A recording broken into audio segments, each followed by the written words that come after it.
Live. Due to some violent content, parental discretion is advised. So I don't know what this thing is. I think it's a strip show, dance show. Work there, dude. Welcome to DeaconLive. DeaconLive. Welcome back, guys. On today's show, what causes half of the U.S. to be exposed to lead? And this gives the new meaning to the term leftovers. And we interview a very talented artist and songwriter by the name of AboGod. And what's in the box marked "Do Not Release"? All this and much, much more will be discussed here. Will be discussed here on DeaconLive. How are you? How are things? How are things going? If I could get my mouth to work correctly, we'll be all okay together. Now, I apologize for last week. We did not do a show last week, and for those of you who know the insights of what's going on, I appreciate everyone reaching out to me and doing all this stuff, sending their hearts and love and stuff. What happened was my mom, she's been in and out of the hospital for several years now. Her failing health has kind of taken a turn for the worse in the last 6 months, and she actually unexpectedly, she was in and out of hospital. She was never coming back home. She was in like a nursing home and then emergency room and ICU and those three places there, and she took a turn for the worse this past weekend or a weekend ago and passed away unexpectedly. They rushed her in the ER. Put her in ICU, and within 24 hours, she passed away. So we've been scrambling. We've been, trying to scramble the family together. The whole family lives on different corners of our of the United States. I say the corners of the United States, but we don't live in Florida anymore. Now, I was born and raised in Florida. My whole entire family, mostly is from Florida, live down there. But as everyone's gotten older and gotten families and stuff, everyone's kind of gone their own distance and stuff. We have family in Tennessee. We have family on the other side of North Carolina, and we still have a little bit of family down in Florida. So we're scrambling and trying to get everyone together. And of course, it's just my dad. It's just my dad up there, and he's trying to do the best he can to do right by mom, to do right by his wife, to make sure that she's taken care of and stuff. And so we, all got together, and there was a little riff in the family for a while. I don't know whatever became of that. I kind of pulled myself out of that, negative type stuff. I'm like, you know what? You guys figure it out. I'll be over here if you need me type things. And we all came together. I guess, everyone left their baggage at the front door. We all came together.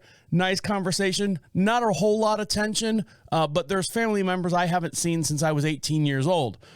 And I'm talking aunts and uncles and cousins and stuff. And there's family I haven't seen for 15 years.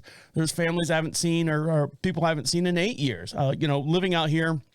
Now, we broadcast just outside of Charlotte, North Carolina, a beautiful little town we like to call Marshville. We're kind of isolated out here. No one wants to drive all the way out here to see horses and cattle and stuff on our 22 some odd acre ranch here. That's fine. I understand that. Everyone's got their own lives. I don't expect everyone to drop at a dime or drop it at whatever the phrase is, drop at a hat to come over and see us. But that's fine. So we've been scrambling. And so we had a viewing for my mom, and then, they're having services and stuff, and everything went great. It was beautiful. It was nice. We all got together. Everyone was smiling, not a whole lot of crying, which is good. I shedded a little bit of tears, not to get in my own personal thing, but I shedded a little bit of tears. I was in the room with my mom for about maybe a good 6-7 minutes by myself with her at the viewing, kind of said my piece and went on about the day. My crying was already done. It was done like months ago when this was all going on. So now you go through the process of diving into the financials of what do you do now. Now, my dad lives in this big, huge 3,500 square foot house or whatever the size is. And, they still have a mortgage on it. So you're going through like the records and trying to get figure out bank accounts and trying to figure out life insurance policies and all that. And my dad just can't do it. My mom's done it all. Sometimes in a relationship, a married relationship, one person has complete control or takes the initiative to, take care of the bills, make sure everything's paid, make sure, there's money coming in, there's money going out and all that. And my dad was the workhorse of the family. he would do the stuff that he would have to do to keep, a roof over our head for the most part. And my mom would do the financials. So going through all the records, and my mom I didn't realize how much of not a pack rat that she was, but how organized she was. She had receipts and records and bills all paid, all that, dating all the way back to 2003. So here I am going through closets and just seeing like 2003 records, 2005 records, 2007 records. We're like, why do we have all these records? You only need like the last 3 years. So it was my job. My wife and I went through all the closets and we hired a shredding company to come out, and we're shredding all the paperwork, to get rid of all that stuff that we don't need anymore. Now is the battle of what to do with the house and what to do with my dad. So my dad's going to move up here with us, and we have some property, some room on the property. We're going to sell the house down there. He's going to move up here. He's going to build a tiny house or get some kind of RV or something. I don't see an RV. I want him to have a nice solid footing when he walks into the house. So he's going to have something up here on the property. Probably take a couple months for all that to happen, but that's what's been going on. There's a lot more behind it. We were dealing with some problems driving back up from Florida to North Carolina. We had some problems with our horses. The neighbors were freaking out. So it was a trip. It was a trip and a half coming back, sitting on the phone and trying to figure out all that stuff. But I appreciate you. My wife appreciates you. Everyone that's reached out and lent us a hand, and, just the thoughts. We appreciate that, and the condolences. We appreciate that, the acknowledgement of that we are going through this situation. Everyone says hearts and prayers and hearts and prayers. I agree with that. Thank you very much. We appreciate your acknowledge of the time and stuff that we're going through. Now, with that being said, where am I going with this? I don't know. So I would just like to say thank you for all that. All right, guys, we got a really, really big show to get into, and we are interviewing a very, very talented musical artist. He'll be on the show here in a little bit. Stick around. You're listening to Deacon Live right here on Prophet Radio. I'll be right back. Welcome back to Deacon Live. Make sure you follow us on all your social networks, and the way you do that is go over to Prophet Radio, PROPHET Radio. Click on social contacts, and you can see all the links that links us to you and you to us as well. And make sure you follow us on YouTube, Twitch, and all those live streaming platforms as well. For every podcast we do, we have a matching video as well. You can see me here in the studio, and I'm waving to you, and you're waving to me. And make sure you do all that and share it with all your friends. Now, being my dad's at the house. So my dad's back in Florida, or he's still in Florida, and he's going to be selling the house here soon, and he's going to be coming up here in the next couple of weeks or so. So in the process of him selling the house, I'm going to go down there, get everything all situated and stuff. I'm going to bring the studio. I've got a portable setup that I'll be doing, bringing it on the road with us. So the next couple of Deacon Live podcasts when we go down there might sound a little bit different, but it's still the same old content that you have grown to know and love. Now, speaking of debt and moving, Maine is actually offering young homeowners or young first-time home buyers Maine will pay up to $40,000 of your student loans if you move there and buy a house. So I've never lived in Maine before. What do they say? That's the way God intended it. I think that's their state motto. Hold on, let me find out what the state motto is. I'll tell you right now. Maine state motto. It says Durango or something like that. What? Famous sayings, most famous sayings. Fortune is time is money. When life gives you I don't know. I think I made all that up. I was watching something on Netflix where the girl was going to go up to Maine. Pieces of Her. Pretty good show on Netflix. You can check that out. And they talked about Maine as far as that's the way God intended it or something like that. But Maine right now is trying to get the younger generation to go up there and buy a house. And their incentive is to pay off your student debt. Now, you have to have anywhere from $5,000 to $40,000 worth of student debt. And you actually have to stay or live in the house for about 5 years. Now, once you sign on the house and you get all the paperwork done, they'll pay off your loan. Now, if you, for whatever reason, you ready for this one? If you leave or sell or something happens, God forbid something happens and you can't afford the house anymore, then whatever, they'll prorate however many years you were there, underneath 5 years, and you would have to pay that back to the government. So this is how it works. Maine's Smart Buy program will help first-time home buyers in Maine with outstanding student debt to achieve home ownership. The program is similar to the Illinois Smart Buy program, where participants between $5,000 and $40,000 worth of debt will work with the state of Maine to pay off their student debt in full at the time of closing if the buyer chooses to sell the house within 5 years, just like I said before. The participants must have a minimum credit score of 640. That's not too bad. And eligible in their homes, God damn it, and their home purchases must be valued between $86,000 and $131,000. Now, I don't know what the prices are in Maine. I know Maine, very cold sometimes, very out there sometimes. I don't know what a $131,000 home would buy you in Maine. The bill is slated for more work sessions here in the next couple weeks and should be passed in sometime in April in the Maine Senate. So there you go. If you got some student debt and you want to live in Maine, work from home, I guess that'd be ideal place. Make sure that you have enough Wi-Fi and everything that goes on up there, because you are kind of out there. I mean, you're in the God's country up there in Maine. You're 2 shakes and a lamb's tail from over there, the Canucks over there. So if you're interested, check them out. If you're interested, if you got a loan or you have student loan and you're wanting to buy a house at the same time. Now, this guy right here, he's 53 years old. Now, one thing my mom always said to me is never get old. She said, never get old, never get old, never get old. And, I've always said that to everyone else that I've ever met. Hey, my mom's always had a saying, don't get old. This gentleman right here is feeling the effects of getting old. Tony Hawk has suffered a serious accident while skateboarding at the TMZ Sports Complex. The 53-year-old went on Instagram on Tuesday revealing that he broke his leg this past Monday and may never fully heal. Now, Tony Hawk shared this photo up on Instagram. Now, back about 20 years ago, he broke his elbow and managed to come back, but that's 20 years ago.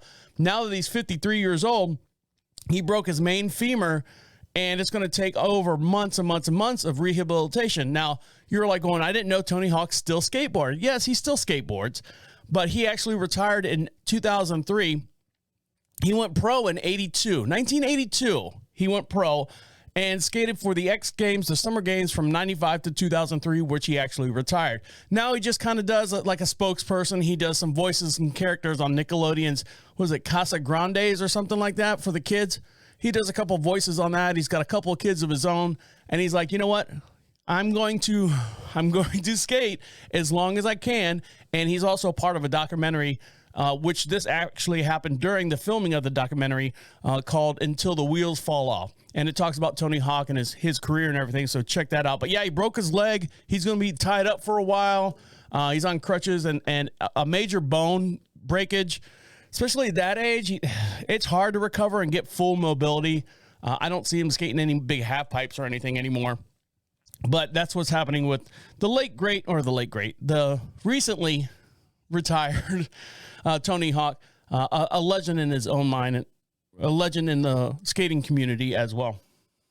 Now, on the same note of getting old, nearly half of the U.S. adults exposed.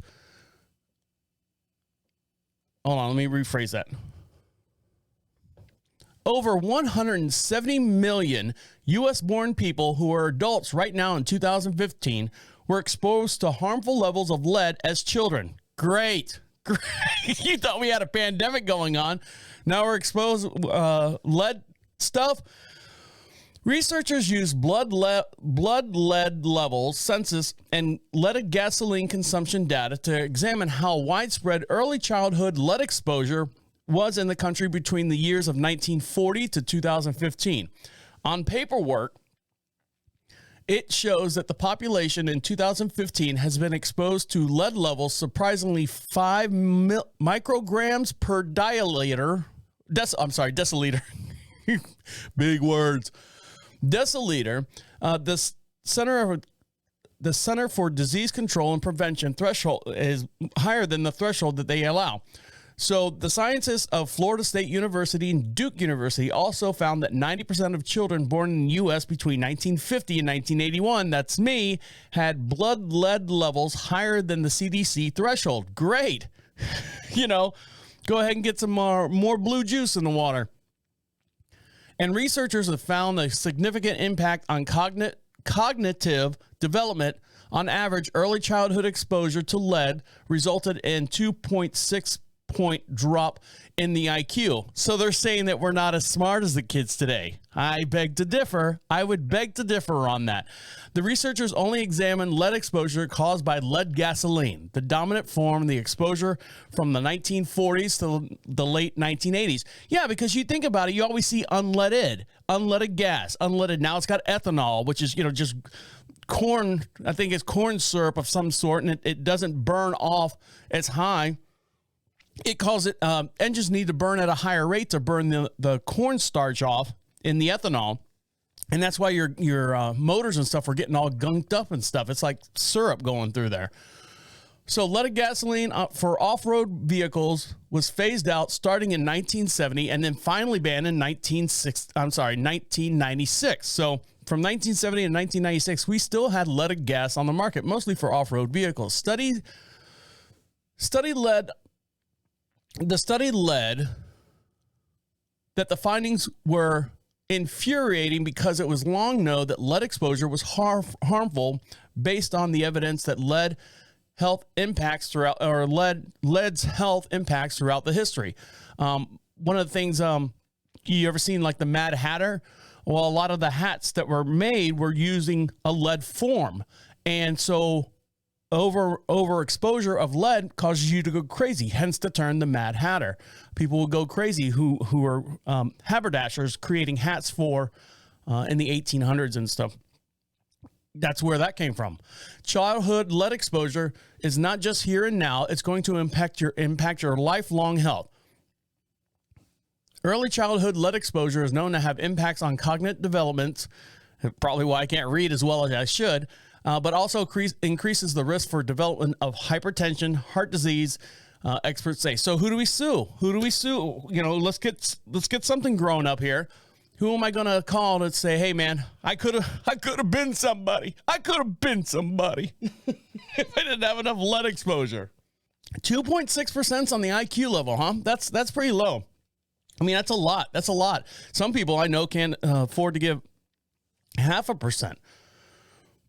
Now, this study right here, and I came across this probably a couple of weeks before my mom passed away, and I kind of just shelved it. I was going to talk about it on last week's show, and like I said, my mom passed away this past weekend, and I kind of tossed it up in the air whether I should talk about this or not.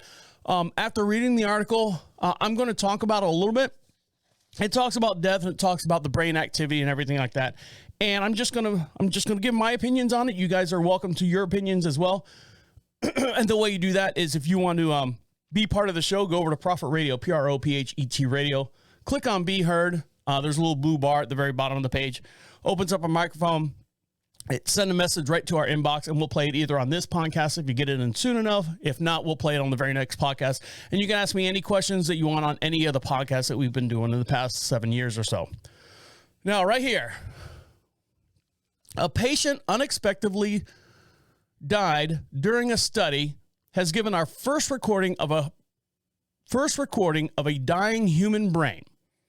Scientists managed to capture the unique event while monitoring the brain waves of an 87-year-old person with epilepsy. During the study, the patient experienced a heart attack and died while being monitored. This unique situation is one that has given us a new glimpse on how the brain actually reacts at the time of death. While the study wasn't designed to actually record a dying human brain, it does give us some great insight. The researchers recorded about 15 minutes of brain activity around the time that the heart stopped beating, just to see how the brain reacts with death, though they focus on 2 30-second intervals around the exact time when the heart stopped. Upon inspection, they discovered gamma isolations in the recording. Gamma isolations are brain waves. Am I saying that right? I'm not saying that right. Hold on.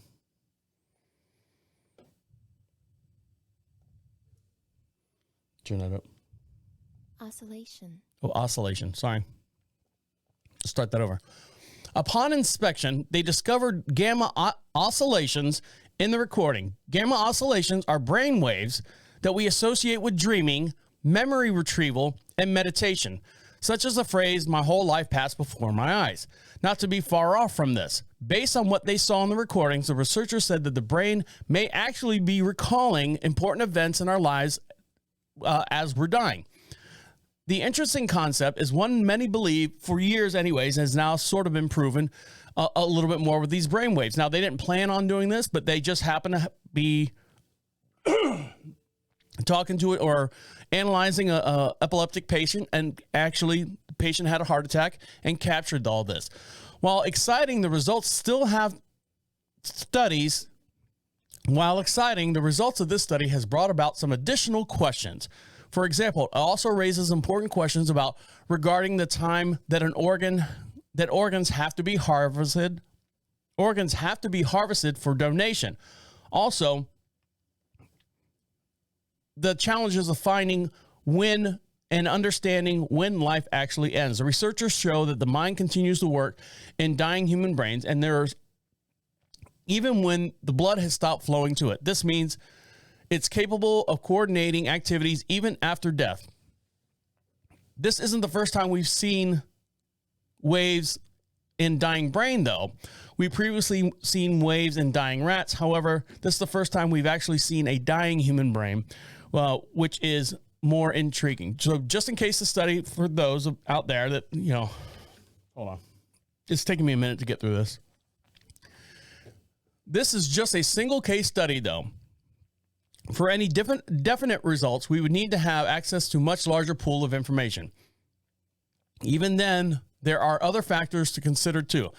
This patient suffered from epilepsy, though, such as the results of dying human brain could be quite different. So the researchers would have to say that they hope to continue the studying process, and they will publish everything in the next medical journal. So they're saying basically there is some brain waves, and I've always said that before. God damn it. I've always said that before, that, just because your heart stops beating and blood stops flowing, I think there's still something there. I think there's still something going on in the brain. It just doesn't shut down like you just throw the breaker and everything collapses off. So they're saying that they see gamma oscillations, and what actually is the brain kind of collecting everything, packing up its bags, leaving the office for the day, putting everything in the little box, and heading out the front door and turning around and saying, "I'm okay. Everything's good. These are happy thoughts. See you later. You guys will be okay." So there you go. I just pulled that article, and I thought it was interesting. All right, guys, when we come back, we'll talk to... all right, guys, when we come back, we'll get into Is This Going Somewhere with IT Dan. Stick around. You'll listen to Deacon Live right here on Prophet Radio. I'll be right back. Welcome back to Deacon Live. Welcome back to Deacon Live. You want something for free? Of course you do. Everyone wants something for free. Oh, I got an itch on my foot.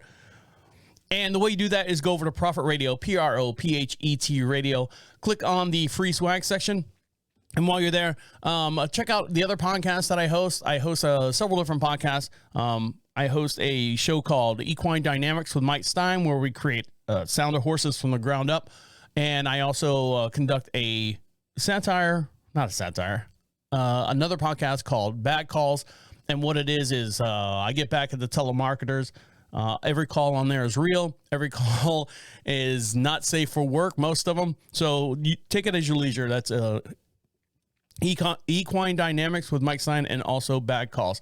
And one other podcast that I do, we have moved it now to the Deacon Live show, is called Is This Going Somewhere with IT Dan. We're going to check in with IT Dan right now.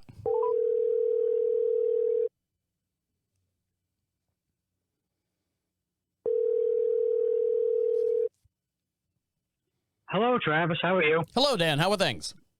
Oh, it's good. Kathy just made some broccoli and cheese soup, and it's delicious. I don't care. Okay. Because it's green. You love things with green in it. No. Peppers, broccoli. Dan, guess what I did today? You bought a truck? No, well, that's one of the things, but I rode my bike today. So you've had it for like 2 weeks and you've ridden it once and you're bragging about that? Well, I've been busy, Dan. I've been out of town. I know you. I'm aware of all the insane things going on in your life. Yeah, so hectic. Yeah, so I just we did the one show this morning, and I had a little break, so I took 30 minutes. I gave myself 30 minutes. I was going to go ride the bike for about 30 minutes. And you know the hills here in North Carolina, they go up and down and up and down. I got about 16 minutes into it, and I go, I think it's time for me to turn around. Yeah. Well, driving on your street, I mean, you're on your street anyway, I know that cars doing at least 50 a minimum. And, well, no, there's a road, there's a side street that I go down that no one goes up and down on. Okay, that's good, because I'm thinking, even if it get clipped by a mirror or something like that, there's two cars can't pass and have a bicycle there at the same time. But you should see all those stupid dipshits with their helmets on and their day glow clothes and stuff on. They ride like 6, 7, 8 people deep in a single file line.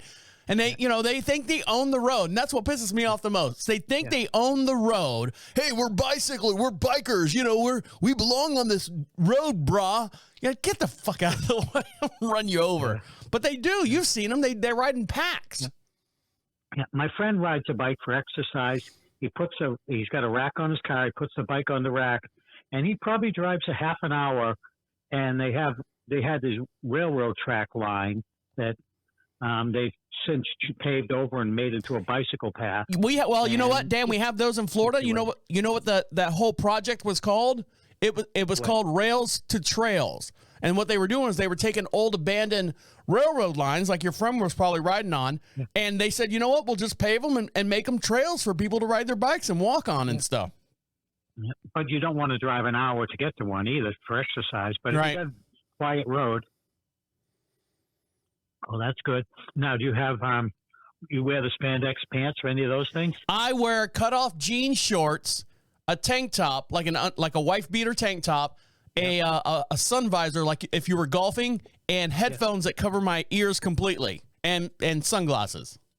And you listen to music? I listen to talk radio most of the time. Okay. Now, you feel that safe? You'll still be able to hear cars coming? I don't care, Dan. Okay. I'm on the road. It's my road. I deserve to be on this road. Okay. So you could be right. You could be dead right, too. I'm just asking. Right. And you know what? It's funny when you're a kid and you're riding your bicycle. You got to care. You're carefree, happy and carefree, go lucky, not a care in the world.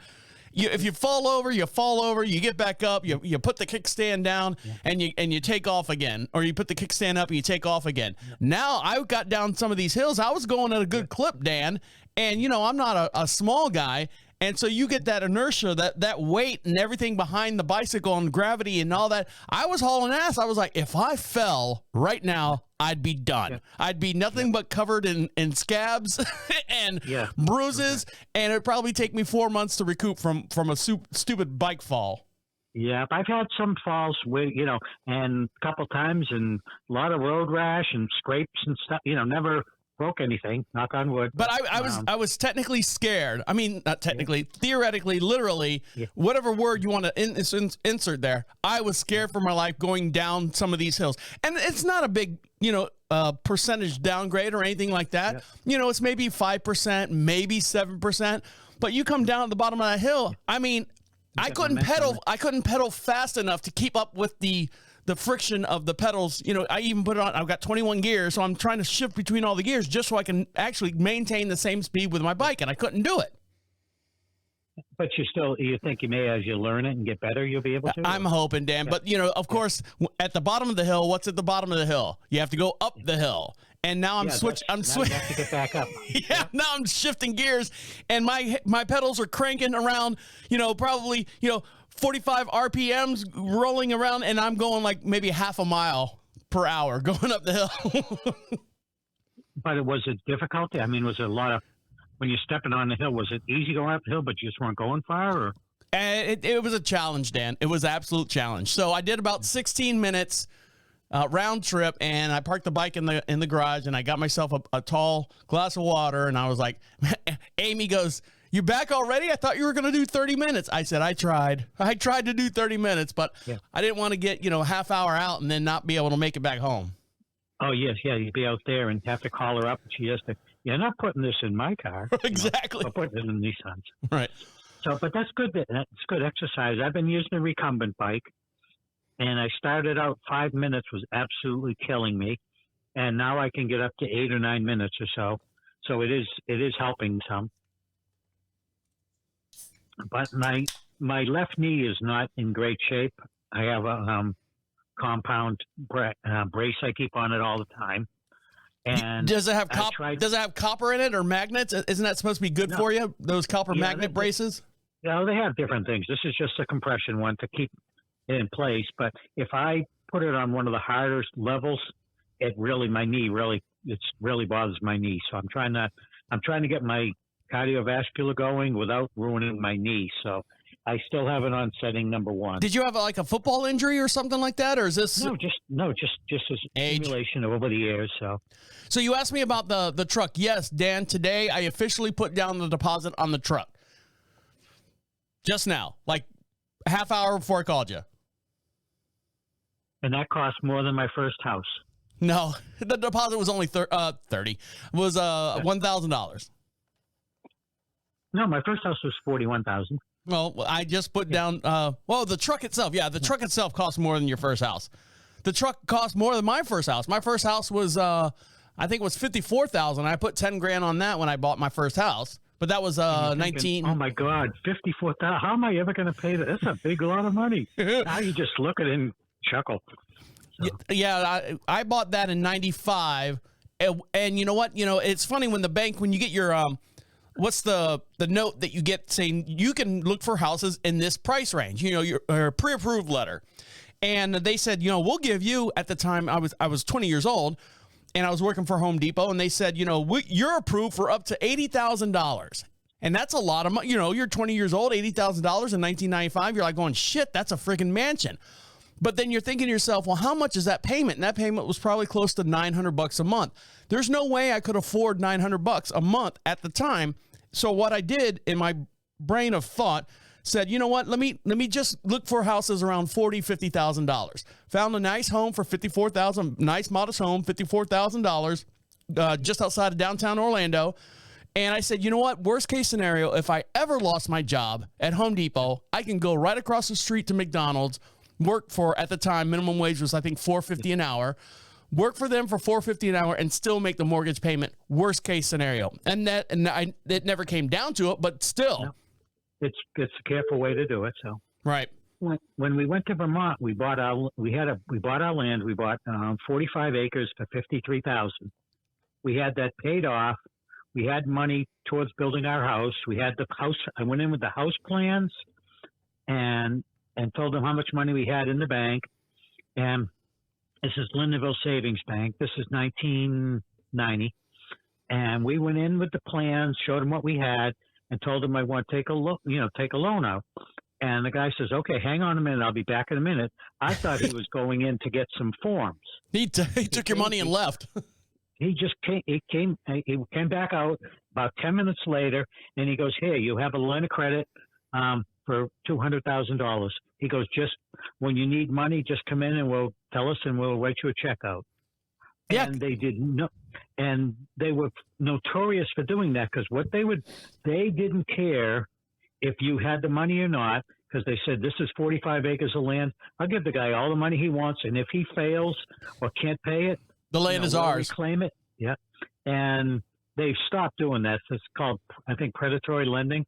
Okay. But they have a lot of people that would go to Vermont, they give them all the money they wanted, waiting for them to fail, and then they turn around and the person will be up there and realize, gee, I don't have $20 an hour jobs. We're getting $6. I started at $6.50 an hour. And, we borrowed enough to do a lot of the house, but we didn't finish it all back then. If I borrowed as much money as I needed to finish the house, we probably would have lost it to the bank. Yeah. And now they're facing charges, and some of them were arrested because they were, it's just unfair lending practices. So. Well, and they've done that many times over and over. But so anyways, I put a down payment on the truck, the Chevy Silverado 2500. It's got the running boards, the automatic running boards that come out.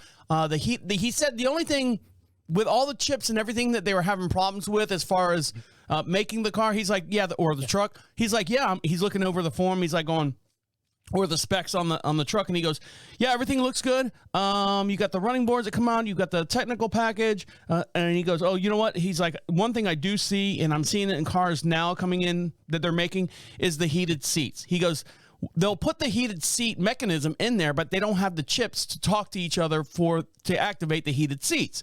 He goes, they so can put it in retro. Right. Yeah. That's what he said. So, when they get it in, he goes, it's going to take about 2 months. Well, they're saying 2.5 months to get the truck completely built and delivered. He goes, but he's like, I've seen them come in sooner than that. He goes, you're not asking for anything fancy. And I go, whoa, wait a minute. I'm asking for everything fancy. This is the high country deluxe package, everything, all the bells and whistles. I mean, there's probably, $15,000 to $20,000 of extra stuff on there. What do you mean it's not fancy? He goes, no, sometimes they put like a cab on the thing and all the little doodads in the bed where you can like have an air pump or do all these other crazy stuff. He's like, you're not getting any of that stuff. I said, no. He's like, you're not getting any crazy posi tractions or gear ratio, fly by night, stick shift on the whatever. I'm like, no. He goes, then you're not getting anything like outdoing fancy. He goes, it's a nice truck. Don't get me wrong. It's a nice truck. He's like, I'd like to have one, but he's like, you're not doing anything outside of the normal realm of what that truck comes with or you've added to it. Oh, okay. Yeah. So, and now, are you going to get a fifth wheel on that? Or is that going to have a regular trailer hitch? That's one thing that I should have talked to him about it, but I think when we go down and sign the paperwork and stuff, Amy says that there's a fifth wheel adaptation on there that you can crank something and it'll lower down so you can like put plywood in there. Because if you have a fifth wheel on the back in the bed of the truck, then it kind of eliminates having the bed of the truck. Well, you can put bales of hay, but anything else, plywood, any other, it'd be impossible. Yeah, so I don't know how that is going to work. But all it is a ball hitch in the center of your truck with more support around it, no? Well, it's going to put the weight right over your axle instead of having it in the back bumper, which is sturdier. So. Right. So, but is there a thing? Amy was saying that there's something that you crank and the ball will recess so you can put plywood in there. I haven't seen it because the fifth wheel is more than a ball. It's a really big item. But then again, they change technology in cars as things go around. Well, it's not like a day cab backing up to a truck where you have the pin and slip. Yeah. The pin would be the ball hitch in the back of the truck, and the slip would be whatever trailer you're pulling. You know what I mean? Oh, okay. It's the reverse of what like a day cab to a tractor trailer. It's the reverse. Oh, okay. I'd have to see how that looks because they have what I've seen in trucks previous, but that's earlier. So that's is there a name for the color red that you're getting? I think it's called Onyx Red or something. I don't know. Okay. It's in the stats that I sent you. Yeah. Yeah, I was looking through it. Very, very impressive looking truck. It looks beautiful. I mean, well, we'll see. Yeah, a year in process, right? Yeah. Now, when you were 18 years old, did you ever think you'd have a $60,000-$70,000 truck? Well, this will be an $80,000 truck. $80,000. Okay, I didn't.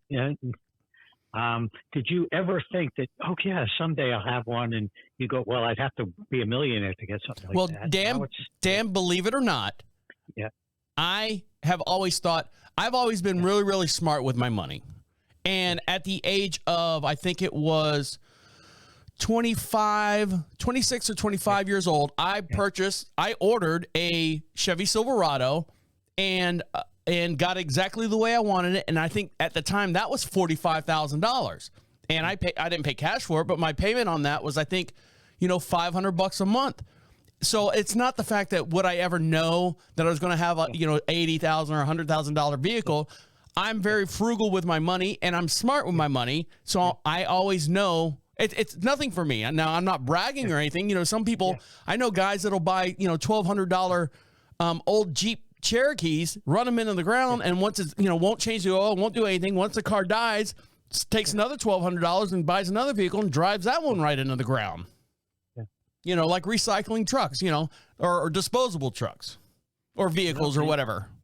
And when I got married, my car was $1 and Kathy's car was cost $20. And they were Dodge Darts, slant six, no air conditioning, no power windows or any of that stuff. Yeah. Had power steering. That was the only option on them. I've always had confidence as far as either making money, finding a way to make money, and also being wise with my money. There was probably a good 3-year period where I was making close to, at the time, which was really good money when I was working in radio back then in 97, 98, 99.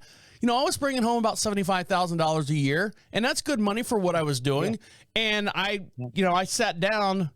It was like a 3-year period. I was like going, I've got nothing to show for this at all, because it was dinner, takeout, dinners, parties, all that stuff that comes along with that club and radio party zone in the late 90s. Yeah, and I've never made close to that. The most amount of money I ever made was at Home Depot, which I just got my final check from them. Good. Did it have like a happy face on it, or did you cry? It was electronics. But, it's really funny because I haven't been there in 2 years. And when I sent in resignation, I felt like a sense of relief, like I'm retired now. I'm really retired, even though I just could not picture myself going back and having people tell me what to do like that. Yeah, and you know what? It's not that. I was thinking about, not here recently, but probably in the last, year or two, I was thinking, what if I was to actually get back into the workforce? I mean, physically get a job. And I was thinking there would be no way. There's so much stuff going on now here on the property. And plus doing the podcast is doing really, really well. That's picked up and amped up. And we're doing so many different shows now. There would be no way for me to actually go, okay, I've got to go punch a clock now. And I think that's the way a lot of the United States is at the same time. I read an article the other day. This girl was, in her dorm, and it was the summertime, her off session from she was going to school to be a lawyer. And in her off time, she started making candles, like scented candles and stuff. And all of a sudden now she's making, $15,000, $16,000 a month. She left her job or left school, her career or her ambition to be a lawyer, and all, student debt and all that stuff. And now she makes, $15,000, $16,000 a month just doing candles out of her dorm. Now, of course, she's not doing it out of her dorm. She's had to go, get her own place now because she's not in school. But still, a lot of America, hopefully, they understand, what do they say? Find something you like doing and figure out a way to make money. Never work a day in your life. Well, there you go. I think a lot of the United States is coming around to that, because those government checks are going to stop here if they haven't stopped already. And there's they have stopped, but I think there's so many people that say they're so busy making, on their job, they're too busy earning a living to go out and really make money. And I've been there too. It's one of those things where when I first moved up here to North Carolina, I was looking for like a part-time job, and you get a part-time offer for, $8 an hour. And you're like going, well, if I work for $8 an hour, waiting for the 15 to 20, dollar an hour job, I don't have time or the energy to put towards looking for that 15 to, $18 an hour job while I'm making $8 an hour. It's a vicious cycle. Damned if you do, damned if you don't type deal. Yeah. And one of my problems was I was in Massachusetts making $14 an hour, and went to Vermont and started over again and started out $6.50 an hour. And I mean, to catch up to there, and I think I just know some people that stay at the same job for like 25, 30 years, and financially they're a lot better off, but adventure-wise, having, working at a cable company for 9 years, working at a propane company for 9 years. You get caught in the rat race. You get caught in that vicious cycle where you're like, okay, do I start at the bottom? And now the bottom is the top for some places, people who've been at companies for 10 years. And the adventures that I've had and the people I've met at the different jobs is probably worth more to me than if I stayed at that cable company. No, I could care less. I could care less about all the people I work with. If I hadn't, changed jobs and done things and moved to different places, I wouldn't have met you. I would have been happy. Yes. Oh, you're saying there was a chance that we possibly couldn't have met? Oh, what a happy day. Yes, we do that. I'm kidding, Dan. I'm kidding. I know. No, I consider you a good friend, and it's always good when we have talks. All right, Dan. Anything else before I let you go? No, I don't think there's too much at all. I got a few computer jobs I'm working on, and got to do some pressure washing. But I talked to my dad this morning. He's still on diuretic stuff. He's still got water on his lungs and stuff, and everything. He sounds good. He's in good health or good spirits. Yeah, and so he said he'll be out of the hospital here in a couple days. And then he's like, he told me, he's like, basically, I don't want to be a burden to you guys, so I'm trying to get this shit taken care of down here in Florida before I come up there and move up with you guys.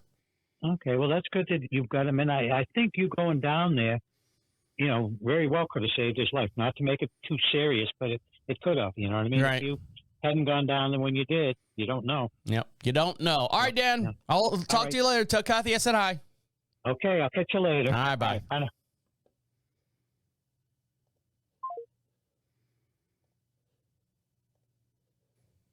Stick around. You're listening to Deacon Live right here on Prophet Radio. I'll be right back.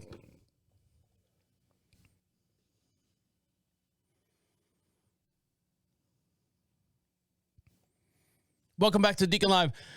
Make sure you follow us on all your social networks, and make sure for every podcast we do, we have a matching video as well. Make sure you go over there and watch that. Make sure you like us on YouTube, Twitch, and Facebook, and connect to all the stuff and all the shit.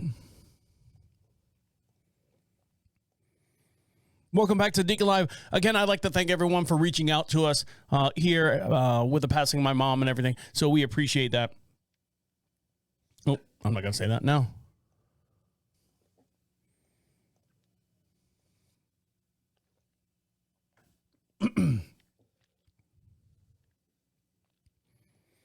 Welcome back to Deacon Live. We'd like to hear from each and every one of you, and the way you do that is to go over to Prophet Radio, PROPHET Radio, click on Be Heard, opens up a microphone on your tablet, on your PC, on your laptop, wherever you're listening to us at. Speak right into it, and it leaves a message right here on our inbox, and we'll play it on this podcast. If not, the very next podcast. You can hear your voice right here on our show. During the podcast, ask us questions, leave us a comment or anything like that, and we'll play it on the very next show. Now, one of the things with all the family and everyone getting together, my dad's side of the family is from North Carolina. And when I say North Carolina, what comes with North Carolina is North Carolina barbecue. Now, my aunt, my dad's sister. Oh, God damn. Who I haven't seen for many, many years. A family tradition that my grandmother used to make was pulled pork. So my aunt decided to make pulled pork, for everyone, having, just some for everyone to have for lunch with the family and stuff, something easy to make. And it was a tradition in the family. Now, I remember as a kid, she reminded me as a kid growing up that I did not like pulled pork sandwiches because the way my grandmother used to make it, she would put like huge onions and stuff in, like whole sheets of onions. You just go shoot with the onion and you just throw that all in there. I didn't like onions. And of course, over the time and your taste bud changes. So I didn't like it. So I had to have something else like macaroni and cheese or something, whatever kids eat. But my aunt made a big crock pot dish full of pulled pork. And I'm like, oh, this is great because now I've learned to like pulled pork. I like the way my wife makes it. I like the way my mom used to make it with a nice, it's a vinegar sauce instead of like a barbecue sauce inside of it. And pulled pork, for those of you from overseas that listen to the podcast, you're asking, well, what is that? Basically, you take a Boston butt and you put it in a crock pot or you put it in a slow cooker or something like that. You let it cook till it just completely renders down. And you shred it. You shred it, and it looks like a whole bunch of like silly strings or something, and you make a sandwich out of it. It's pork. And then you do a vinegar-based dressing or a mustard-based dressing, depending on what side of the country you're from, or a tomato or a brown sugar-based dressing or sauce or gravy, whatever you want to call it, that goes on top of it. My wife makes a really good one. So my aunt brought pulled pork and set it down and had the crock pot, and everyone's walking by and getting the sandwiches and stuff. And I grabbed I'm sorry, Aunt. I grabbed the sandwich and I started trying to pull it out of it was horrible. I'm going to say it. It was not good. And maybe it sat too long in the crock pot. Maybe, I don't know. But it was not good. There was no vinegar in it. I'm sorry. I have to say it. I have to say that, she called me out. She's like, you didn't like pulled pork when you were a kid. And, here we are making it now and you like it. I'm like, yeah, I like it. And I took a bite. I'm like, I don't like yours. I'm sorry. I'm sorry. And I have to be careful now because now that the family from all four corners of the United States have all come together, some that I haven't seen, like I said, since I was 18, some of them came up to me and goes, I'm like, oh, you're such and such. And they're like going, yeah. And we know your voice. And I'm like, what do you mean you know my voice? Oh, no, we've been listening to your podcast. And I'm like, holy shit, really? Really? I'm thinking, did I say anything bad about that side of the family? Did I say anything bad in general? And those of you who've been listening to this for the last couple of years or several years know that I've said a lot of bad things. I've said a lot of good things too. But I'm sitting there going, okay, now do I watch my P's and Q's? Because, my family, immediate family and secondary family are listening to the podcast. So I'm just letting you know, my aunt, my dad's sister, that barbecue sucked. It sucked. I'm going to tell you right now. Cookies were good. Whoever brought cookies, those are good. I think they're from Publix. But you can't mess up those. But I'm sorry. That pulled pork, I was like, ooh, a little dry, no flavor. So if you need the recipe, my wife will give you the recipe if you've forgotten how to do it.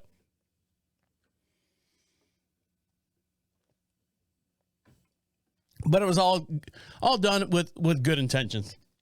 Now, something that was done in good intentions or mischievous intentions, whatever. Authorities have seized a lot of stuff from Mexico. Authorities seized almost $3 million worth of meth, and they were disguised as onions. Now, every podcast we do, we have a matching video as well, and you can see this in real time as I'm talking about it here on the show. And let me switch screens so we can look at it and all be friends. Look at it. Just a whole, I think there's looks like 12, 13 pallets of onions. And you see onions in like the commercial kind. They're like in big 50-pound bags, and the onions are about the size of a baseball, if not a softball. U.S. Customs Borders Protection officers seized over $3 million worth of methamphetamines hidden in small packages within the shipment of onions at a commercial facility in San Diego. Federal officials, here's the video or the picture right here for those you guys looking at. Federal officials said federal officials at the Otay Mesa Port of Entry facilities last Sunday encountered a 46-year-old man who was driving a tractor trailer containing a large shipment of quote-unquote manifest as onions. Customs Border and Protection, the CBP, pulled him over and said, hey, look, we're going to go inside. During the initial inspections, the officers directed the driver and the shipment to more intensive examination. That intensive examination was conducted by a canine team. One of the detector dogs alerted the officers to the shipment, who discovered, after the dog went in there and said, hey, look, Arv, where's it at? Rin Tin Tin, Arv, over there, Arv. They discovered over almost 1,200 packages of meth, roughly 1,300 pounds worth of value of $3 million. The packages, ready for this, were mixed in with the onion shipments in the sacks, and they were shaped into small globes with white covering to look and resemble onions. Officers arrested the driver, the unidentified Mexican citizen, for alleged narcotics smuggling and attempt to turn him over to the custody, ICE and all them other people like that. So it was not only clever, the arresting officer says, to smuggle narcotics, but I've never seen anything take the time consuming to wrap up narcotics in a small package to make them look like onions. So, they pulled this guy over. Now, anytime I see something like this, and I know it's a lot of work. It's a lot of work to get caught, but sometimes maybe that's the decoy. Maybe that's the decoy truck. If it goes through, great. That's $3 million on our other end. Meanwhile, this truck gets stopped and gets caught with $3 million worth of methamphetamines. But the $6 million and the $8 million truck is already gone. You know, it made it through. So maybe this was like a decoy truck. I don't know. I'm just saying. You know, the lengths that they go through to bring meth from Mexico up to here without exploding. I mean, you know, of course, you know, they have to do the cooking stuff.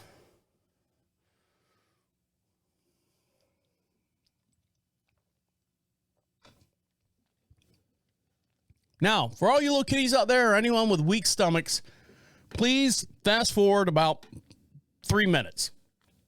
This story gets a little graphic. Are you ready? A Wisconsin woman chokes her lover to death during sex. All right. So far, kind of, I don't know, mediocre. Happens before, accidental death, choking, you know, the whole S&M, they get kind of crazy in the sex and stuff. But here's the next thing. Then dismembers him. Police say that they found his head and quote unquote, male organ in a bucket, his legs in a crock pot. Oh, there goes the pulled pork. A Wisconsin movie choked her lover to death during a drug-fueled sex romp and then dismembered him, according to the police. Taylor, you ready for this? Ready for this last name? Taylor D. Sacha Business, 24, is charged with first-degree intentional homicide and mutilating of a corpse, as well as third-degree sexual assault for acts prosecutors said she did after the victim was dead.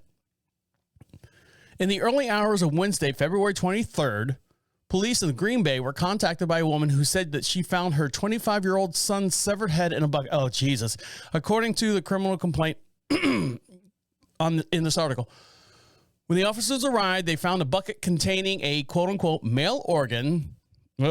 Some searchers searching the home, they found an upper torso and a storage toe. It's a regular Jeffrey Dahmer. Dried blood was also found on a nearby mattress. So here's what happened.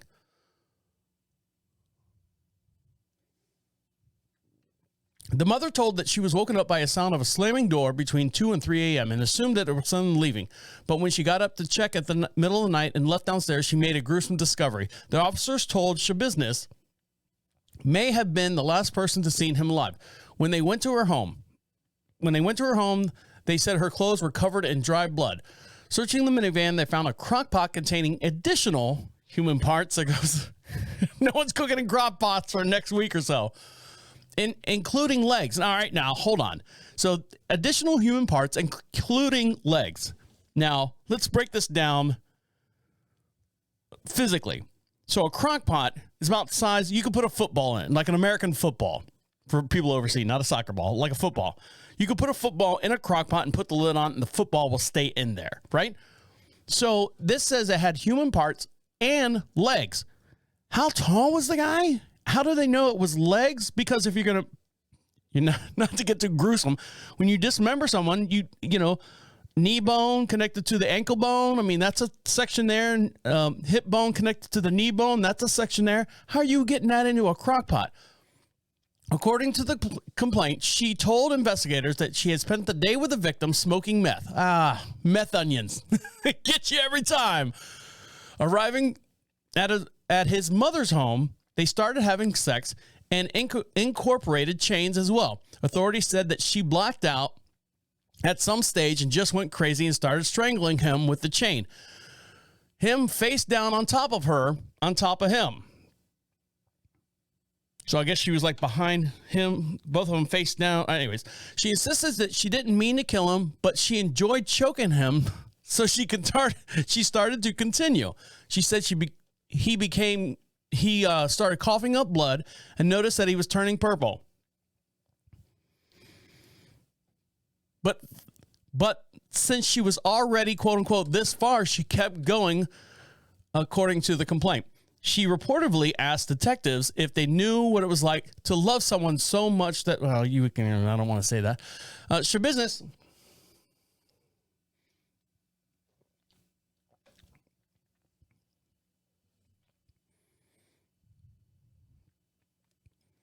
Shabusiness responded that the police were going to have fun trying to find all the organs and dismemberment because she was in a total state of meth induced, and she hid stuff all over the place. So this woman right here, oh God, there you go. Sorry.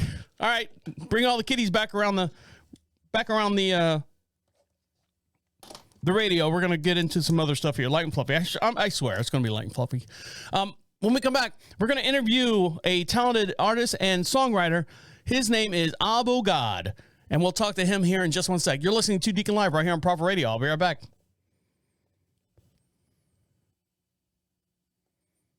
Welcome back to Deacon Live. Make sure you follow us on all your social networks, and the way you do that is go over to Prophet Radio, PROPHET Radio. Click on social contacts, and from there you can get some free stuff. Get some free stuff. We'll send it out to you. A little thank you for listening to us. And you want some free stuff? Everyone wants free stuff. Shit.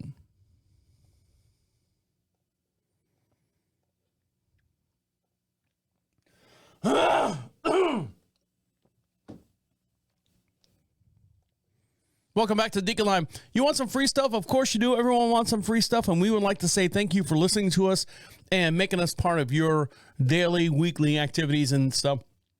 And the way you do that is go over to Prophet Radio, PROPHET Radio. Click on free swag, and while you're there, go ahead and like us and share us on all your Facebook feeds, your YouTube streams, Twitch. We're located on 20 different platforms across 55 countries. So make sure you share us all over the world. Now, I had the luxury of talking to a oh fuck, I don't know what I'm saying. Welcome back to Deacon Live. Make sure you follow us on all your social networks, and while you're over at Prophet Radio, PROPHET Radio, get yourself some free stuff. We'd love to give it out to you. Just a way to say thank you for all of our listeners out there and being a part of the show at any given time. What the hell's going on?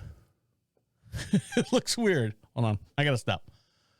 Delete. Yes. Done.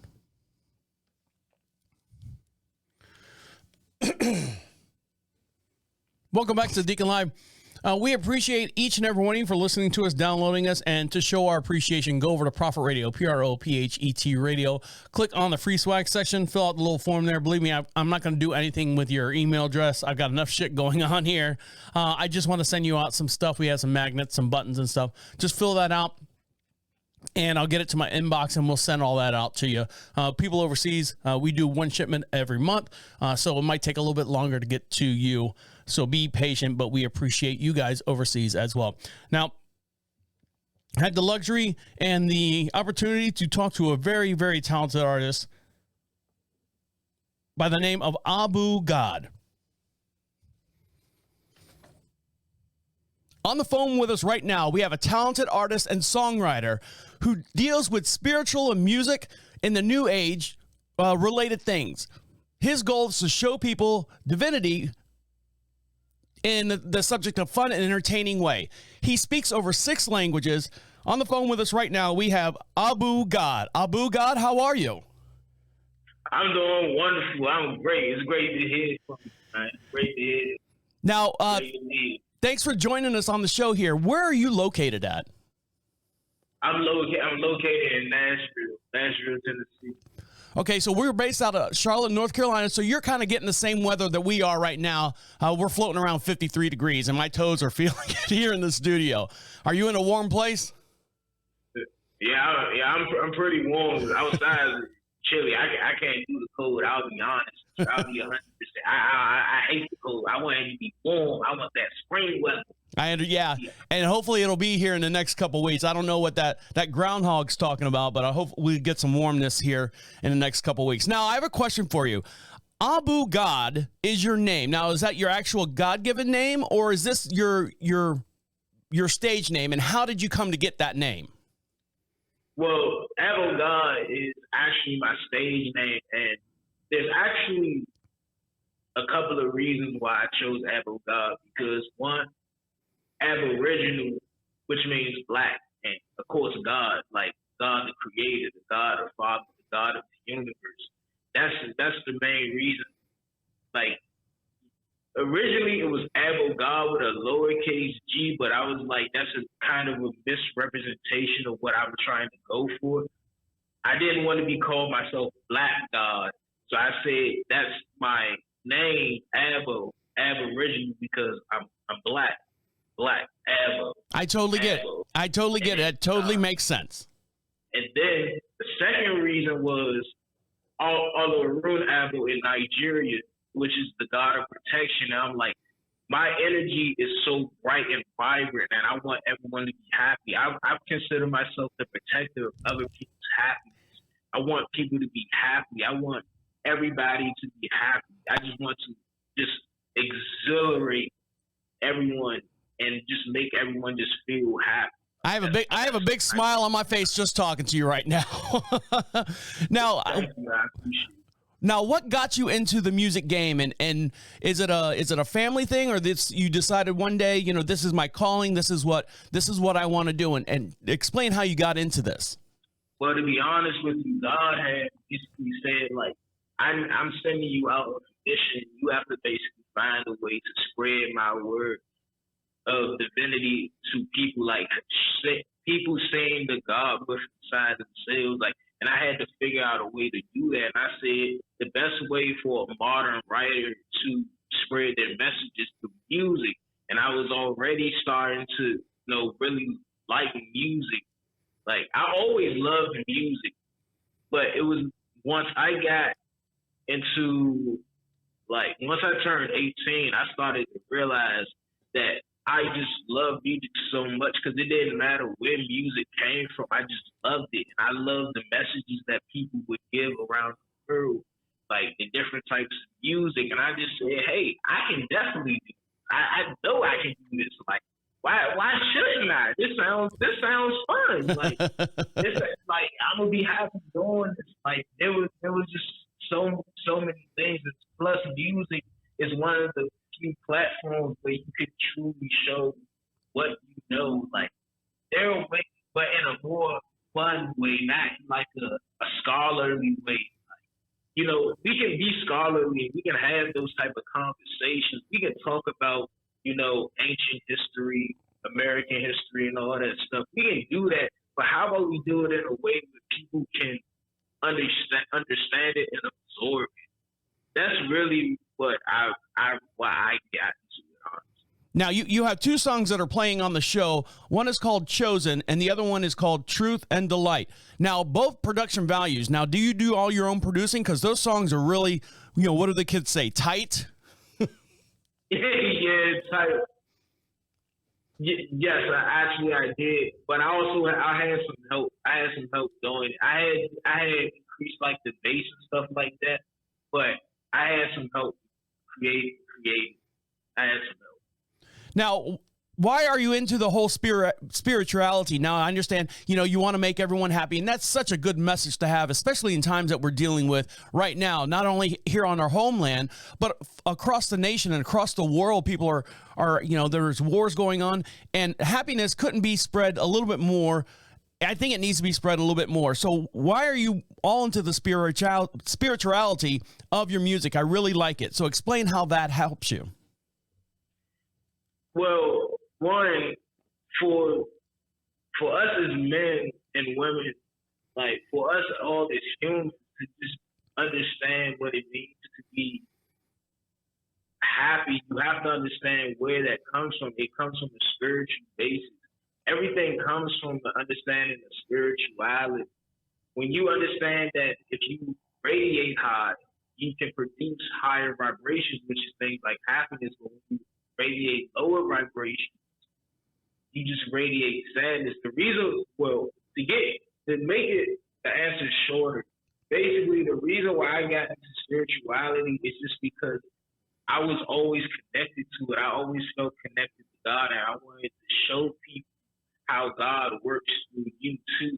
And it's like, it was just always so fascinating because as a kid, I always said, you know, there has to be something more than, you know, just me being a human being, you know, going out getting a job or something like that. There has to be something more to life. There has to be something more to even the universe, even the things that are around us. There's something more intriguing, and that's through understanding spirituality. But once you really look at it, spirituality is your whole life. But you have to truly understand that. I grew up with the understanding that we're all connected to the spiritual realm, no matter what it is that we do, whether it's a job that we work or whether it's something that we like to do or we're addicted to. There's always spirituality tied to. Other than your own, what other type of music do you listen to, or can you relate to? Well, to be honest with you, I really love neo soul. Like I may be a rapper, but I really love neo soul. Neo soul is so beautiful. Like the way how the beats are. Like if you ever heard a song from 53 Thieves, geez.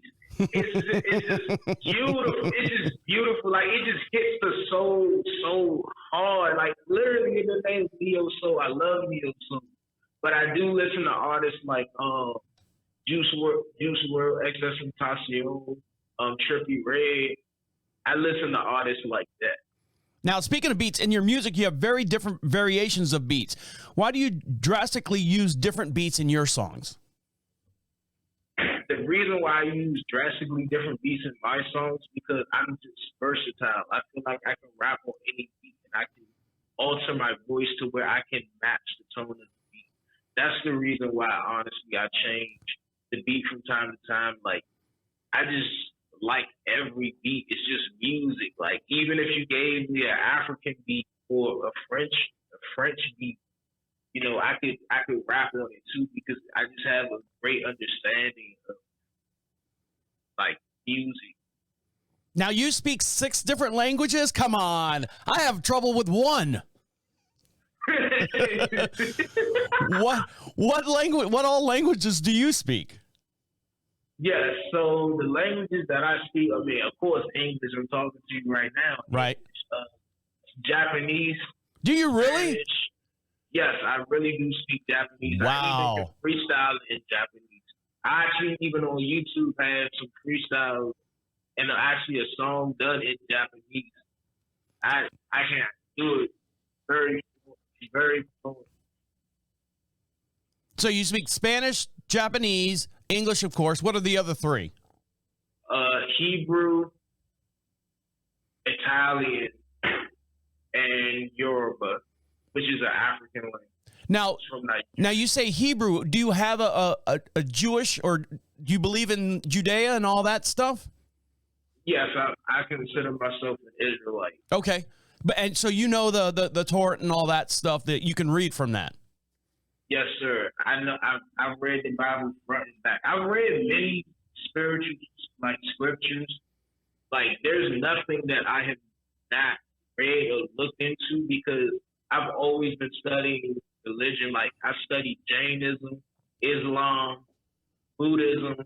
Like I've studied all these religions because one thing that I said as a kid that I don't know why something told me this in my head, but I said that man doesn't truly understand truth, but religion can teach you how to get closer to truth.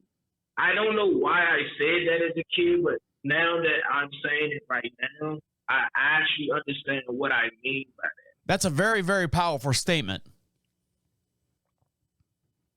Now, with your songs that are coming out, do you think you can reach everyone and through these songs they can reach their own divinity? Yes, of course. Because of course, let's get this straight. We're already all divine. We're already that.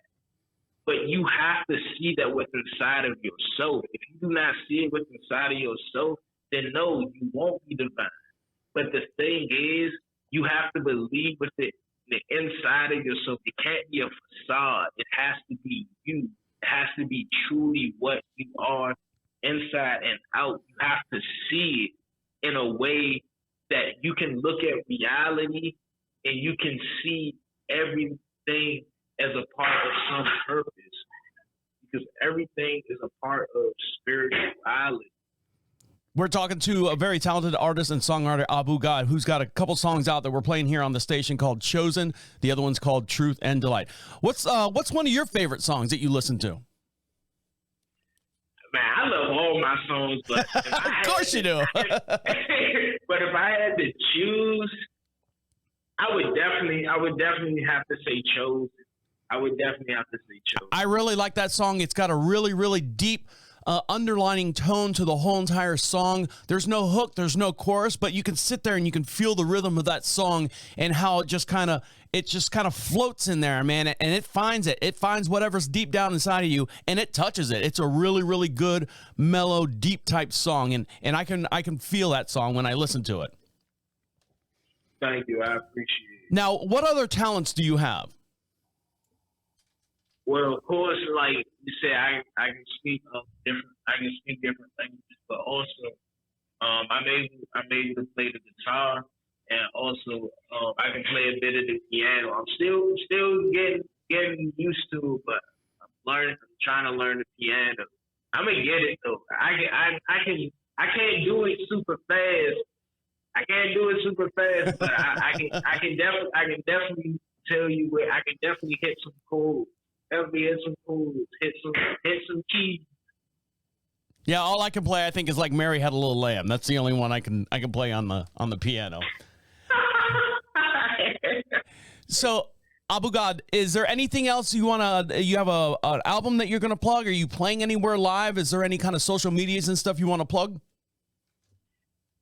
Online, well, of course, follow me on AboGod, ABO.GODZ. YouTube at, of course, AboGod, ABO capital GOD. That's really what I'm on right now. Of course, and Spotify. My Spotify get growing up. SoundCloud, yeah, all that stuff. Do you have an album or an EP coming out anytime soon? Yes, of course. I'm currently on the works of it right now. So many things that you guys are waiting, that you guys are going to wait to get to see. It's some greatness coming soon. Just wait. I don't reveal my secrets. I don't reveal the food. I can't do it. I still gotta keep it. Yep. I gotta keep it mysterious. I gotta keep it mysterious. Yeah. I can't be revealing my secrets. You gotta keep. I can't give you my sauce. Well, we're all anxious to hear it. And for more details, you can go over to prophetradio.com. You can see all the links and stuff for AboGod.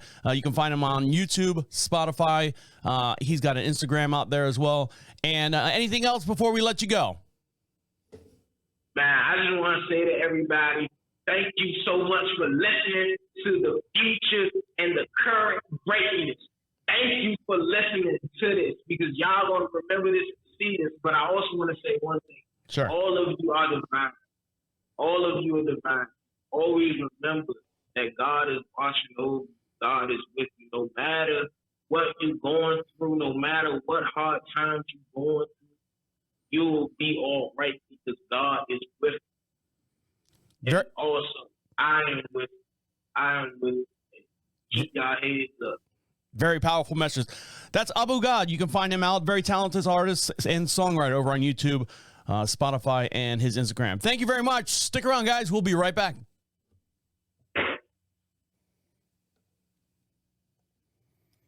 Welcome back to Deacon Live. Make sure you follow us on all your social networks, and the way you do that is go over to Prophet Radio, PROPHET Radio, and you can listen to all the independent artists, independent labels that advertise, or shit, fuck, I don't want to say advertise because they'll fucking stick me in the butt. Delete. Welcome back to Deacon Live. Don't forget, a lot of the musical artists that you hear on Deacon Live, you can hear the full-length songs over on Prophet Radio. Go over and listen to music played on Deacon Live, music heard on Deacon Live. Sorry, forgot what I named it. Music heard on Deacon Live. You can hear the full-length songs of all the musical guests and musical artists that you hear on all the podcasts that we have here. We have a very, very huge library of all these independent artists. They're just out there trying to do their thing, trying to make a name for themselves, and we appreciate them, and we will give them a platform to get their message across to you guys as well. Now, this gentleman right here, everyone trying to get in shape. I bought a bicycle. When I say bicycle, like one of those hybrids where it can go road riding and on the mountains if you want as well. So I've been just doing like the regular concrete riding on the road. 30 minutes at a time. I do about maybe 4.5 miles and then come back to the house and I can continue about my day. Well, this jogger right here in Australia was left scratching his head when he stumbled across this weird, bizarre creature that even wildlife experts were stumped on. It's a very weird find that made it, oh God almighty, that made the news in the community of Maverickville when Harry Hayes went for a run the other day and started videotaping this. Normally, the routine bit, understandably quite curious about the oddity, the young man stooped down and filmed it, puzzling discovery. And even, what do you do when you find something that you don't know what it is, like a small little animal or something like that, and you can't tell what it is? You poke it with a stick. So that's what this guy does. And for every podcast we do, we have a matching video as well. And you can see this in real time as we're talking about it here on the podcast. And so what he did was, among the suggestions put forward by observers, that Hayes has come across an embryo or an organ of a yet to be identified animal, or perhaps the oddity may be merely an alien looking rock. Remarkably, biologists who saw the man's footage said that they shared it with all their other colleagues and said, we can't figure out what this is just yet because we might not have seen this, but my gut says it's some kind of embryo.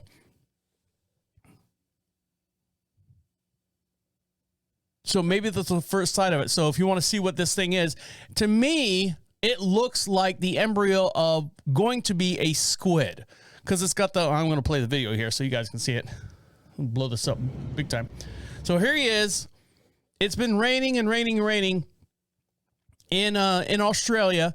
And so this little creature has popped up on the water. You can see it's like on the bank of a river. And you can see this long, like, pocket or pillow type nose. I don't know if that's an eye or not. And then there's this long tail that kind of wraps around it. Now, with everything that's going on over in Russia and Ukraine and that whole mess that's going on, there's still a lot of things still happening in our normal community. Now, I know the gas prices are going up and all that stuff, and everyone's pointing fingers at everyone else. And, you did this and you voted for this person, pointing fingers all over the place. And we also have determined that the ISS, the International Space Station, is going to crash into a place called Nemo, which is out in the middle. It's the most remote location in the Pacific Ocean, away from land and away from any kind of construct or humanity or humankind. They're going to crash, and I think it's like 2034 or something like that. Well, did you know that the backside of the moon is filled with shit as well? The equivalent of, you've seen the early cartoons where they sweep up the dust on the floor, they lift the rug up, throw it underneath the rug and put it back down. Well, yeah, we've been doing that for years. Mystery space junk on track to crash into the moon at 5,800 miles an hour on Friday. The moon is about to get a whopping 3 tons of space junk that will punch and carve out a crater on the backside of the moon that could fit several semi-tractor trailers. The leftover rocket. Does it say what it is? Oh, here we go. And for more on this, I guess I got an article here. Lots of articles. So what's happening is there's a lot of space debris and everything that's floating around all the different planets and stuff, and they've actually set it up to where a lot of this space junk will land on the backside of the dark side of the moon, and no one's going to see. No one's going to see it. It's just on the backside. It's underneath the rug. For more on this, let's listen to this article right here. And don't forget, for every podcast we do, we have matching video as well, and you can see this in real time as we're talking about it here on the show. So here we go. SpaceX rocket booster is on course to collide with the moon in just over a month from now. The derelict rocket stage has been orbiting around the Earth since it was launched back in 2015, and now its orbit is set to intersect with the moon in early March, likely causing a fiery crash. So what is this all about? Well, let's bring in Leroy Chow. He's a retired NASA astronaut and a former commander of the International Space Station. Welcome, Leroy. What can you tell us about why this object will crash into the moon after some 7 years above our heads? So the upper stage is necessary to put the spacecraft into the right orbit, into the right position. And this is not an unusual maneuver. Depending on, different rockets, they're all going to be using upper stages to do this. So SpaceX hasn't done anything out of the ordinary. Now, it's very complex with the orbits being affected of this rocket booster being affected by the Earth, the moon, and the sun. And so it's difficult to predict what's going to happen with it. And it just so happens that it looks like in early March, as you pointed out, it will collide with the moon. Now, there are any number of other boosters that are kind of in similar orbits, so it's certainly, not going to be the first time something like this happens.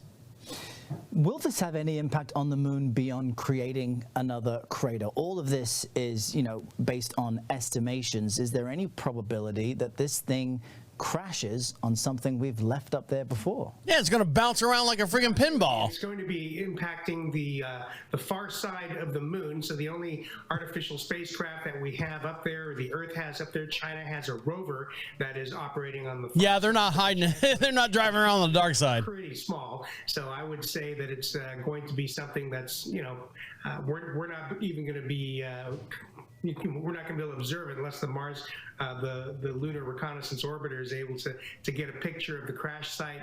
But it's nothing certainly to worry about. So here's what I worry about. So that you got all this space junk slamming into the back side of the moon, the dark side of the moon, right?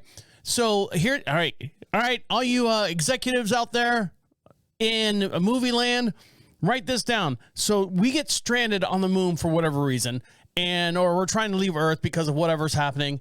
Gas prices are way too high, so we build a rocket, of course it makes sense, and blast into space.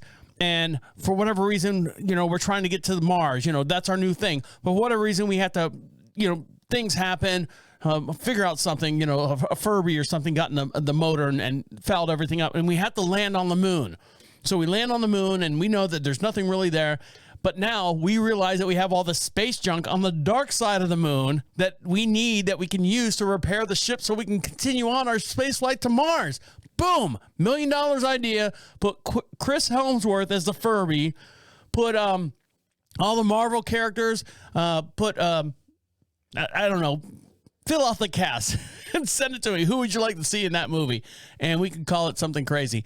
Now, something crazy that's happening right now.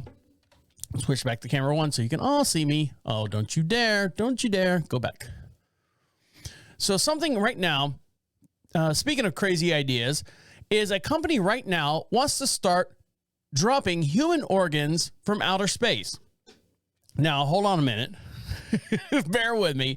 So as we look up to the heavens to expect the stars and planets, we might see a comet burning across the sky. Heck, we've also glazed up and wondering if we'll catch a glimpse of a UFO. So right now, according to Futurism, the company called Inversion Space as well has an interesting idea of how we can solve issues around supply chains and getting critical supplies to remote areas in almost a blink of an eye. A company basically wants to launch products into space, human organs included. It's frozen up there, so it'll probably keep them. I don't know if you get freezer burn on an organ up there. They will neatly transportable pods and then have them exist in orbit until the need arrives, until they're needed. Then we will call some company and they will actually deliver these items. It's Amazon in space.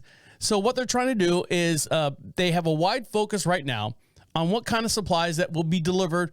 But the core part of their plan is to focus on health and medical treatment. So cryogenics, we're going to, Disney's going to come out of space, come back down.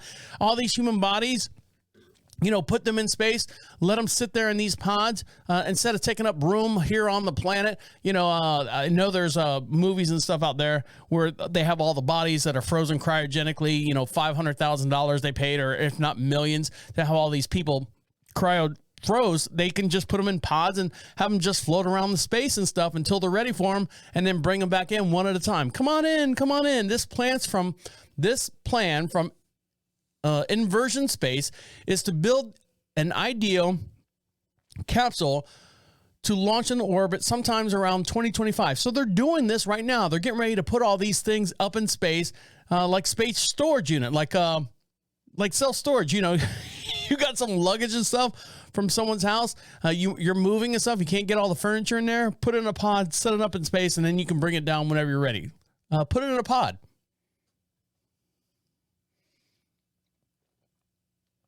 I guess put it in a pod has new meaning.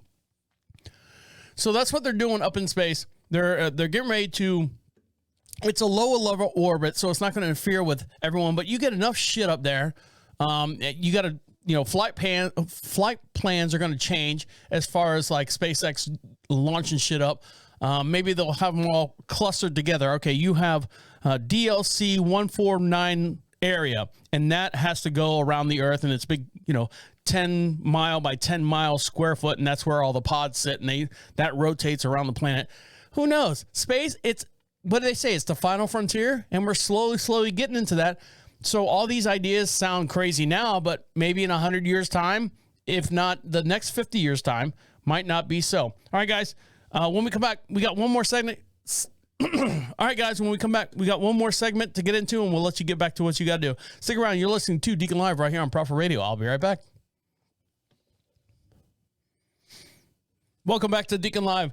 Again, I appreciate all the thoughts and the acknowledgement as far as what was going on with here at the French, here at Deacon Live, with the loss of my mom and everything, and the situations and stuff that we're going through right now. I appreciate all that. And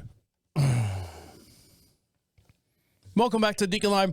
I'd just like you guys to know, I really do, or we actually, when I say we actually really do, the family that's listening to the podcast and everything, you guys have reached out to me and done the whole hearts and prayers and thing. And most of all, we appreciate your acknowledgement as far as what we're going through with my mom and my dad and everything that's going on right now.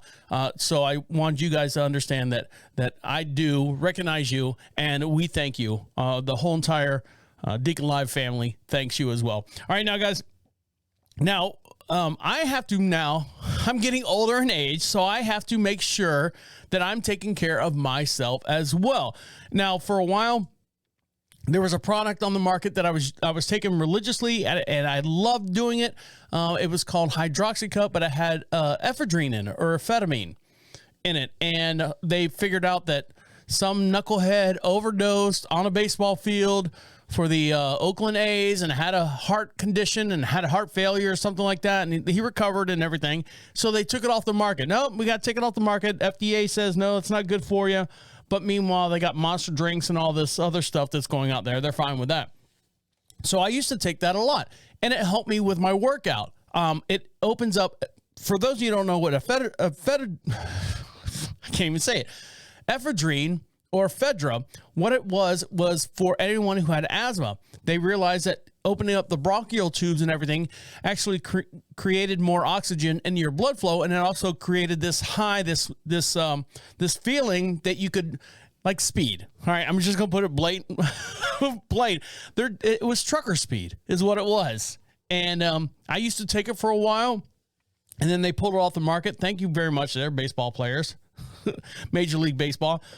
But there's people out there are looking for something to give them momentum when they go to work out, whether it be some kind of green tea or some kind of juice or thing that you take in the morning to get yourself going. A lot of people can't function without their morning coffee. Well, this gentleman right here had his morning coffee and actually died. Now, hold on one sec. A personal trainer dies from caffeine overdose after accidentally drinking the equivalent of 200 cups of coffee. So let's see. Let's do some math here. Hold on. Let me pull out a thing. Cup of coffee has, oh, fuck this thing. Cup of coffee has, let's see, 200 times. Cup of coffee, I think, has about 35 milligrams. So milligrams of caffeine per cup. So he took about 700 milligrams of coffee in his protein, whatever it is. A 29-year-old personal trainer died from a caffeine overdose in 2021.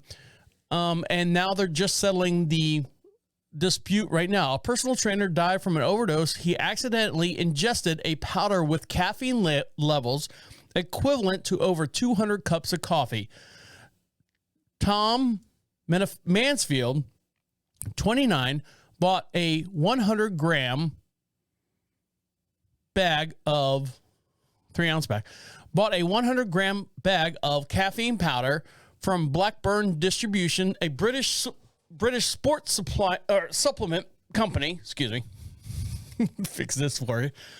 The recommended dose of the powder, which is often used by gym goers in the aid of their performance, is between 300 milligrams. Between 300 milligrams. I don't know what that is. Between 300 milligrams or 0.002 ounces or 0.001 ounces.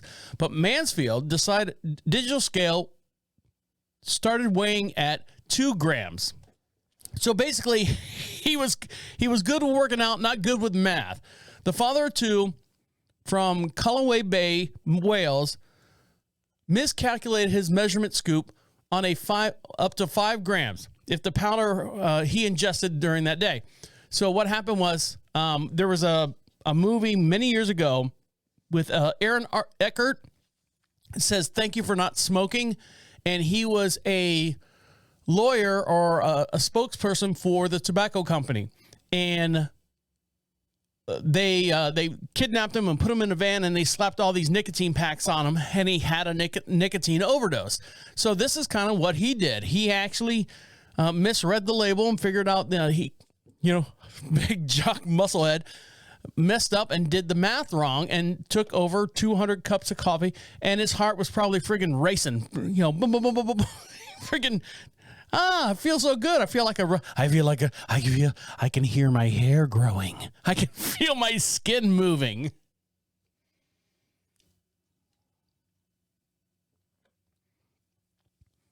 And so that's what happened to him. And that's sad. I mean, but I personally, I took, when I was doing the ephedrine pills, the hydroxycut, they say take it on an empty stomach.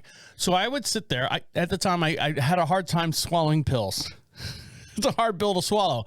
So I would open the caplets up and pour them in my orange juice and stir them up, and I would drink it that way. Of course, it hits your system like that.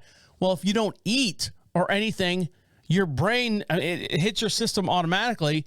And I went to work that night I was working at a nightclub, and they're like going, "Why are you sweating? What's going on?" I'm like going, "Dude, I have no idea." And they were like going, "What did you do? What did you take?" That type of stuff.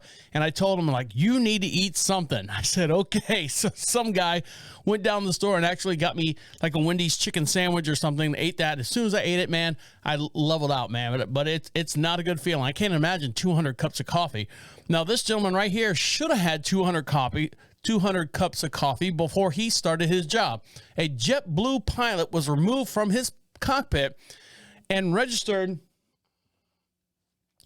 0.17 on the breathalyzer.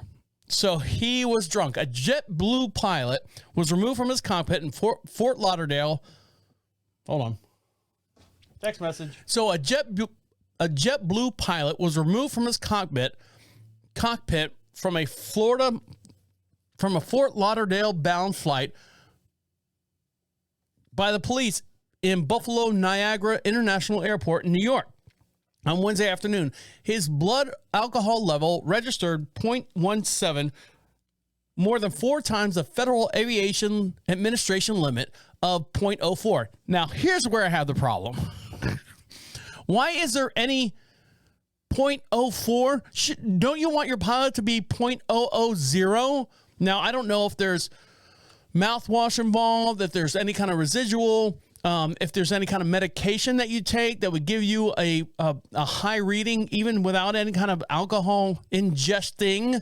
you would think that, hey, I want my pilot as sober as possible.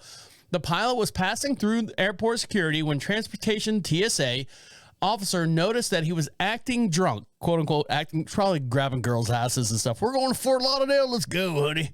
The administration gave him a breathalyzer test, and he was taken into custody and released to JetBlue security.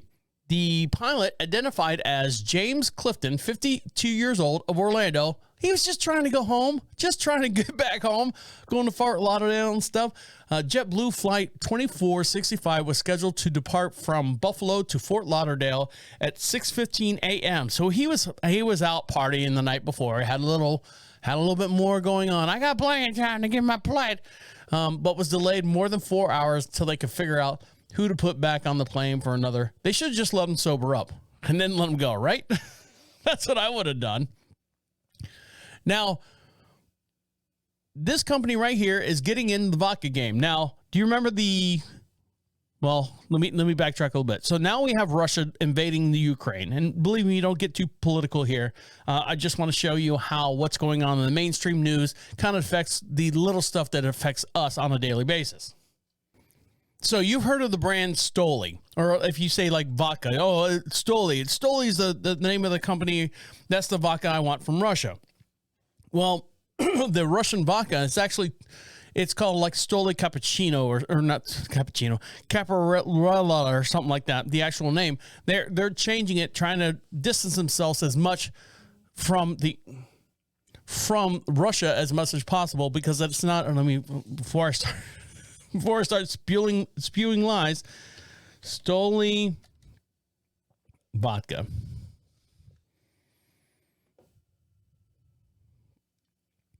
Stoli vodka, the original premium vodka that combines the most similar. So it's actually called, the actual name is called Stolichnaya.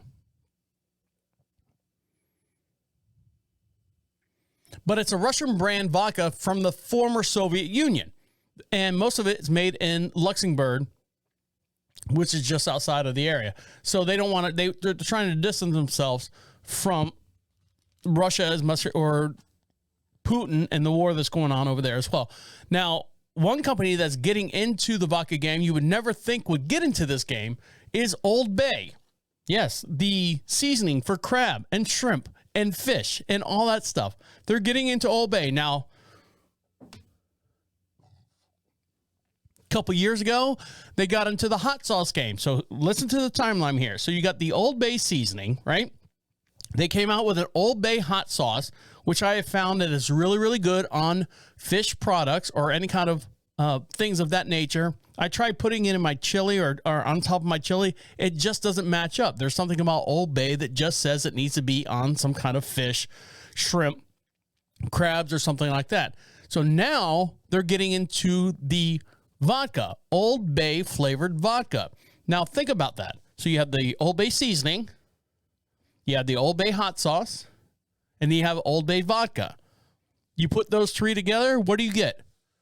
Exactly. You get a nice, awesome Bloody Mary. And I think that's what they're kind of doing. It's kind of like they're trying to push out Clamato, the clam juice, tomato-based stuff. So they're trying to get into the Bloody Mary, which I think is great. You need a vodka that's made for a Bloody Mary.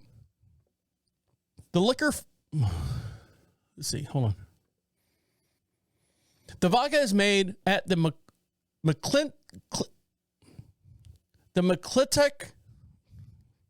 The vodka is made in Maryland and is made from corn 6-time distilled, which means along with the taste of Old Bay, the liquor will have a very smooth finish, and Old Bay vodka has about 35% alcohol by volume. This isn't George's Beverage Company's first foray in making Old Bay flavored beverages. The company partnered with McCormick to produce the Old Bay Bloody Mary mix. So there you go, Xanaran's Cajun Bloody Mary mix and Frank's Red Hot Bloody Mary mix. So they're already in the business. Old Bay has been a fan favorite for over 75 years in the Chesapeake Bay region and beyond.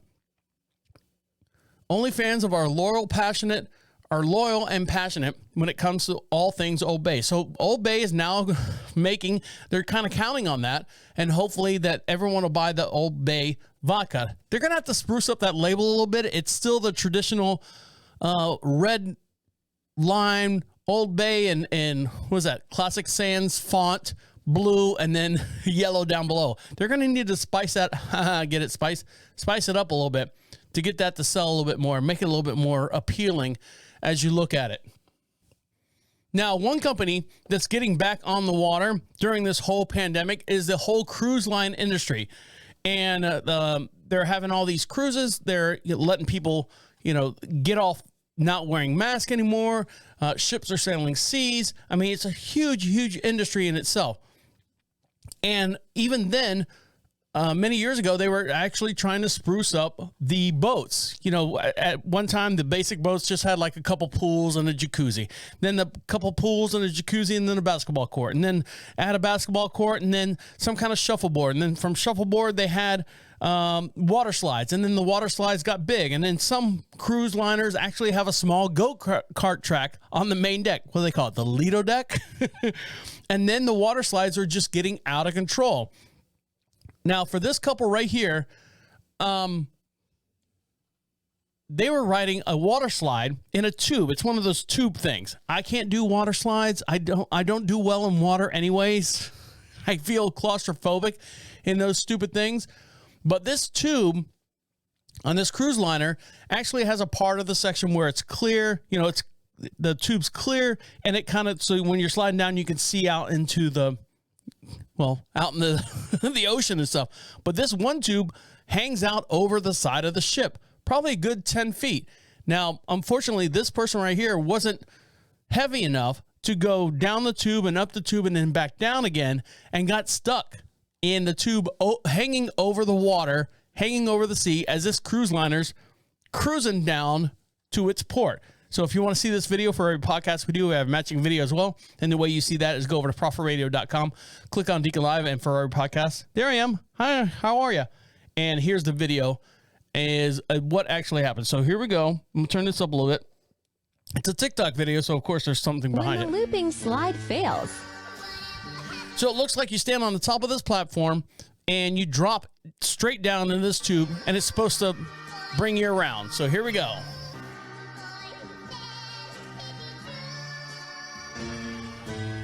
She drops in. There she goes up. Oh, slid right back down. Now she's in the tube that's hanging over the ship. Now, she's probably got another 50 feet of tube to go. She's sitting there. How does she get out of there? Everyone's coming out and look at her and see what's going on. Slide fails.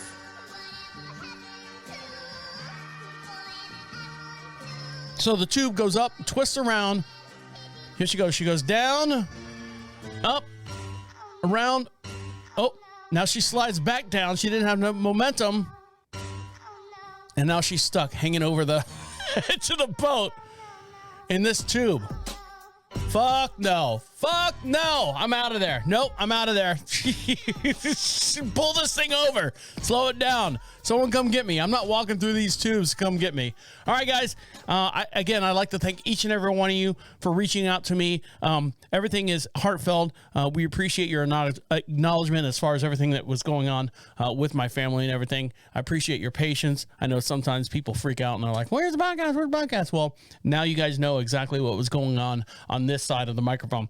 On that note, make sure you follow us on all your social networks. Reach out to us on prophetradio.com. Get yourself something for free over there. And we'd like to hear from you. Hit the Be Heard section. Leave us a voice message. We'll play it on the very next podcast. On behalf of you guys listening to us, thank you very much. We'll let you get back to what you got to do. My name is the Deacon saying good night and good night. Wait. Come back. This is the end. The absolute end. Écoute-moi. Tough show.